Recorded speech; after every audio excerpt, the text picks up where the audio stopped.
வெளிப்படுத்தின விசேஷம் குறித்த நம்முடைய தொடரின் 3வது எபிசோடுக்கு உங்களை வரவேற்கிறேன். முந்தைய எபிசோட்ஸில் நம்ம இந்த புத்தகத்தோட ஆசிரியர், எழுதப்பட்ட சூழ்நிலைகள், அதோட தனித்துவமான இலக்கிய நடை இதையெல்லாம் பற்றி பார்த்தோம். பத்மோ தீவில் ஏறக்குறைய கிபி 95-96 டொமிஷியன் பேரரசின் காலத்தில் தான் யோவான் இதை எழுதினார்னு நம்ம புரிஞ்சுக்கிட்டோம். இதில் வர தரிசனங்கள் எல்லாம் ரொம்ப ஆழமானதுங்க.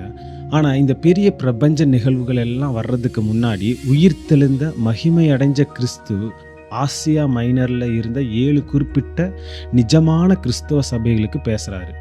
இந்த செய்திகளை நாம் 2 மற்றும் 3ஆம் அதிகாரங்களில் பார்க்குறோம். இது வெறும் முன்னுரை மாதிரி இல்லாமல் இந்த புத்தகத்தோட பெரிய தீர்க்க தரிசனங்களுக்கும் அந்த காலத்தில் சபைகள் சந்தித்த நிஜமான போராட்டங்கள், வெற்றிகள், தோல்விகளுக்கும் ஒரு பாலமாக அமையுது. இதிலிருந்து ஒன்று தெளிவாக புரியுதுங்க. யோவான் பத்மோ தீவில் தன் விசுவாசத்திற்காக கஷ்டப்பட்டார் இல்லையா? அந்த அனுபவம் மற்ற சபைகள் படுற கஷ்டங்களை அவர் இன்னும் ஆழமாக புரிஞ்சிக்க உதவி செஞ்சுருக்கும். அப்போது ரோம பேரரசரை தெய்வமாக வணங்கணும்னு ஒரு கட்டாயம் இருந்துச்சு. ஆனால் கிறிஸ்தவங்க கிறிஸ்துவை மட்டும்தான் வணங்க முடியும்னு உறுதியாக இருந்தாங்க. இதனால் அவங்களுக்கு பெரிய நெருக்கடி உருவாச்சு.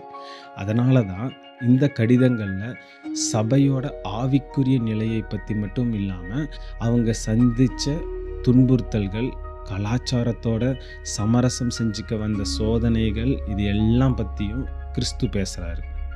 இந்த 7 சபைகளுக்கான செய்திகள் ஆரம்பிக்கிறதுக்கு முன்னாடி முதல் அதிகாரத்தில் மகிமையடைஞ்ச கிறிஸ்துவோட ஒரு மகத்தான தரிசனத்தை யோவான் பார்க்கிறாரு.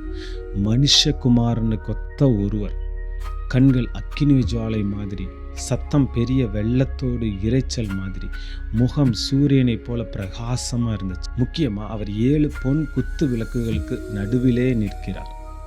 கையில் 7 நட்சத்திரங்களை வச்சிருக்கார். இதுக்கு அர்த்தம் என்னன்னு வெளிப்படுத்தின விசேஷம் 1:20 ரொம்ப தெளிவாக சொன்னது. அந்த 7 நட்சத்திரங்களும் 7 சபைகளின் தூதர்களாம். நீ கண்ட 7 குத்து விளக்குகளும் 7 சபைகளாம். இந்த உருவகம் என்ன சொல்லுதுன்னா, கிறிஸ்து தன்னோட சபைகளோட ரொம்ப நெருக்கமாக இருக்கார். அவங்க மேலே முழுமையான அதிகாரம் உள்ளவராக இருக்கார். அவர் சபைகளுக்கு மத்தியில் நடந்து அவங்களோட சூழ்நிலைகள் எல்லாத்தையும் முழுசாக தெரிஞ்சு வச்சிருக்காரு. இந்த 7 கடிதங்கள்லையும் ஒரு பொதுவான அமைப்பு இருக்குங்க.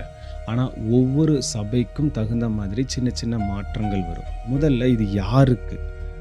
சபையோட தூதருக்குன்னு சொல்லப்பட்டிருக்கு. இது ஒருவேளை அந்த சபையோட தலைவரையோ, ஒரு செய்தியாளரையோ, இல்லை ஒரு ஆவிக்குரிய பிரதிநிதியையோ குறிக்கலாம். 2வது கிறிஸ்துவின் அறிமுகம், கிறிஸ்துவை பற்றிய அறிமுகம்.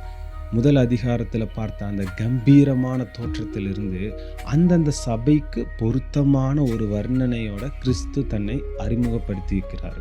3வது பாராட்டுக்கள், சபையோட பலம், அவங்க செஞ்ச நல்ல காரியங்கள், விசுவாசம், இதையெல்லாம் பாராட்டுறாரு. 4வது கவலை அல்லது கண்டனம், சரி செய்ய வேண்டிய பலவீனங்கள், பாவங்கள், தவறான போதனைகள் இருந்தால் அதையும் சுட்டி காட்டுறாரு. அடுத்ததாக புத்திமதி, மனம் திரும்ப சொல்லியோ, உறுதியாக நிற்க சொல்லியோ, இல்லை சில காரியங்களை செய்ய சொல்லியோ அறிவுரை சொல்கிறாரு. அடுத்ததாக ஜெயம் கொள்ளுகிறவனுக்குன்னு ஒரு வாக்குறுதி, விசுவாசத்தில் நிலைச்சு நின்று ஜெயங்கொள்ளுகிறவர்களுக்கு கிடைக்க போகிற பெரிய ஆசீர்வாதங்களை சொல்லி முடிக்கிறார். ஆசியா மைனரில் ஒரு முக்கியமான பாதையில் அமைஞ்சிருந்த இந்த 7 சபைகளை தெரிந்தெடுத்ததும் 7 என்ற எண் முழுமையை குறிக்கிறதாலையும் இந்த கடிதங்கள் அந்த காலத்து சபைக்கு மட்டும் இல்லாமல் எல்லா காலத்து சபைகளுக்கும் பொதுவான செய்திகளை சொல்லுதுன்னு நாம் புரிஞ்சுக்கலாம். அன்பு, சத்தியம், தூய்மை, விடாமுயற்சி, ஆனால் அதே சமயம் ஆவிக்குரிய விஷயங்களில் அசட்டையாக இருக்கிறது, உலகத்தோட சமரசமாகிறது மாதிரி இன்றைக்கும் சபைகள் சந்திக்கிற பிரச்சனைகள் தான் இது பேசுதுங்க. அடுத்து வரக்கூடிய எபிசோடுகளில் இந்த திருச்சபைகளுக்கு தேவன் சொன்ன அந்த செய்திகளை இன்னும் ஆழமாக நம்ம தியானிப்போம். தொடர்ந்து எங்களோடு இணைந்திருங்க. கடவுளின் சமாதானம் உங்களோடு இருக்கட்டும்.